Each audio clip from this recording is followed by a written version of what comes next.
What's up, family? What's up, family? It's your boy, your urban sports guru. I have not forgotten about the AFC West. I had to take some time to do some more extra research about the AFC West because the AFC West is a very, very tricky division. Now, I'm going to start at the top and work my way to the bottom. I'm going to start at the top, who I think to the win the AFC West, and that's the Kansas City Chiefs. Last year, I had the Chiefs going. I think I had them going 10-6. Knowing Patrick Mahomes was good, no way in hell did I know he was going to be this good. Patrick Mahomes, before for me, I was an Andrew Luck guy. Patrick Mahomes is my favorite quarterback in the league. Like he is the human highlight film.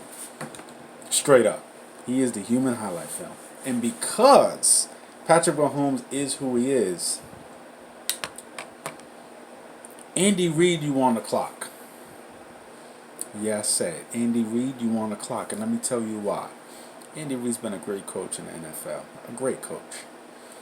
Now, a lot of times coaches have their own system, and you want to have the players to implement that system.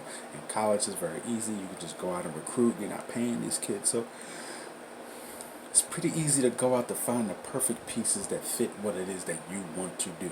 Instead of you always having to adjust to the talent you have. You have your own thoughts and how you want to implement on the game.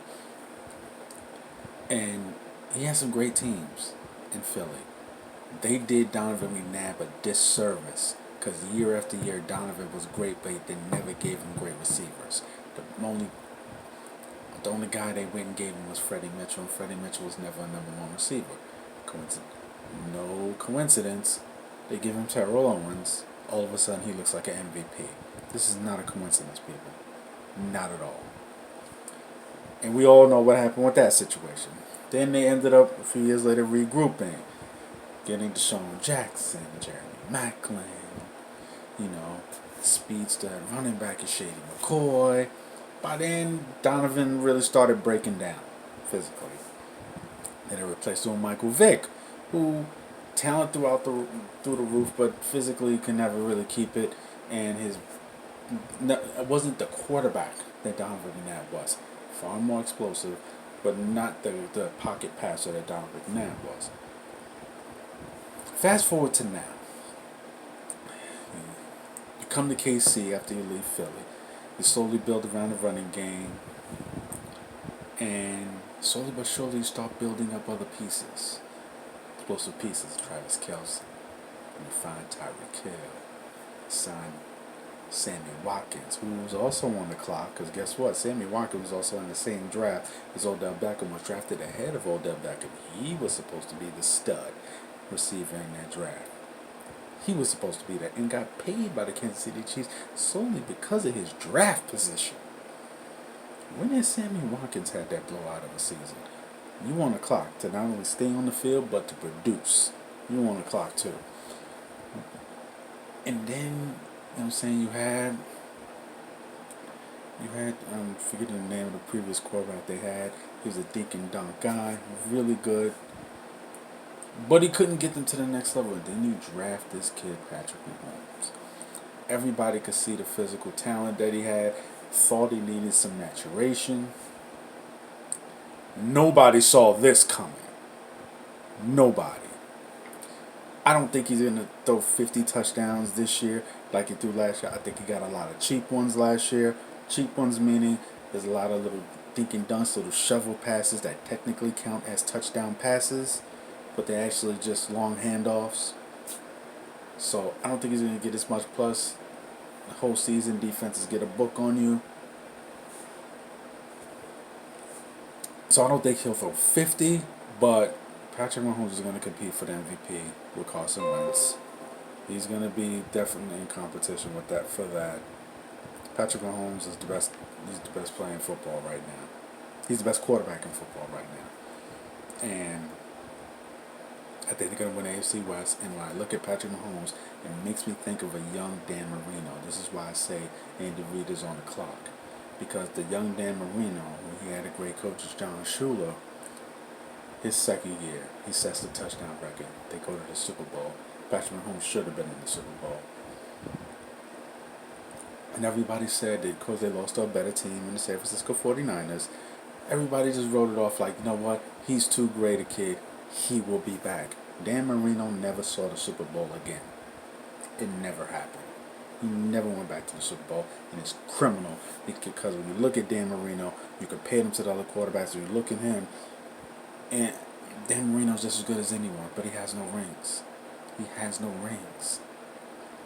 Don't let this happen to Patrick Mahomes. He's too good. Everything in one place. You went and got another defensive coordinator, Steve Spagnuolo. You know, he still was able to keep Chris Jones. You know, you went and got the Honey Badger for the secondary. You don't need a dominant defense. You just need a defense that can get off the field when it needs to get off the field. That's what you need. Andy Reid, you want a clock. I expect y'all to win the division. They'll win the AFC West. Secondly, will become San Diego. San Diego disappointed me last year because they were my pick to make it to the Super Bowl out of the AFC. I expected Philip Rivers to compete for MVP. They had a great season, particularly in the second half. They went on a nice run. But the way they laid an egg in New England, I'm disappointed. Don, you got to look at this Melvin Gordon situation. I think he's going to have to eventually just come into camp because the Chargers are not going to give him a new deal. He doesn't really have any leverage. It's not like the Zeke situation. He really has no leverage. He does deserve a pay up in scale, but I don't see it happening. They did lose a receiver to Oakland, so they lost there. No Melvin Gordon.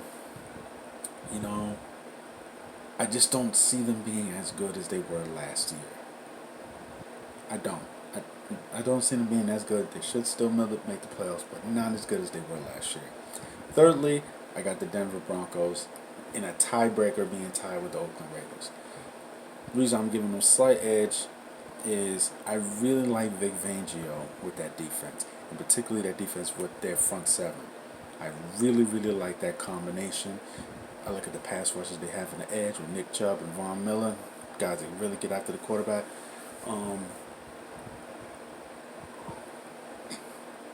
Problem is when you look at Denver's defense, this is not the defense that they won the Super Bowl with.